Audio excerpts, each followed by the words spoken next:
అయిన తర్వాత రామచంద్రమూర్తి రోజు సీత సీత సీత అని ఏడుస్తుంటాడు, బాధపడుతూ ఉంటే పార్వతీదేవి కాస్త అవహేళనగా ఎక్కడి నారాయణుడు, సాక్షాత్తు రామనారాయణుడు అంటారు కదా, కనీసం సీతా సీత అంటారేమి అని చెప్పి పార్వతీదేవి సీతా అమ్మవారిలాగా వేషం వేసుకొని రామచంద్రమూర్తి ముందుకెళ్ళి నిల్చున్న తరువాత రాముడు ఒక్క క్షణం కూడా అరక్షరం కూడా తడబడకుండా వెంటనే తనను చూసి పార్వతి బాగున్నావా అన్నాడు.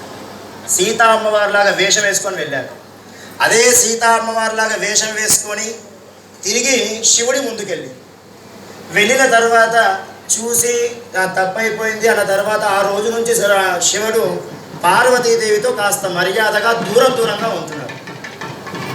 ఎందుకు అలా ఉంటున్నాడు అని అంటే దానికి కారణం ఏం చెప్పారంటే పరమశివుడు లేదు నేను ఒకసారి సీతా అమ్మవారి రూపంలో నిన్ను చూశాక నీలో పార్వతిని చూడలేకపోతున్నాను అన్నాడట. అంటే సౌందర్యం అనేటటువంటిది అంత గొప్పది. అంత గొప్ప సౌందర్యవతులను ఇద్దరిని ఇచ్చి స్వామికి కళ్యాణ మహోత్సవాన్ని నిర్ణయించారు. ముందుగా వేద మంత్ర ఆశీర్వచనం జరుగుతుంది. అంతా కూడా నమస్కారం చేసుకోండి. ఓం సామ్రాజ్యం భోజ్యం స్వరాజ్యం వైరాజ్యం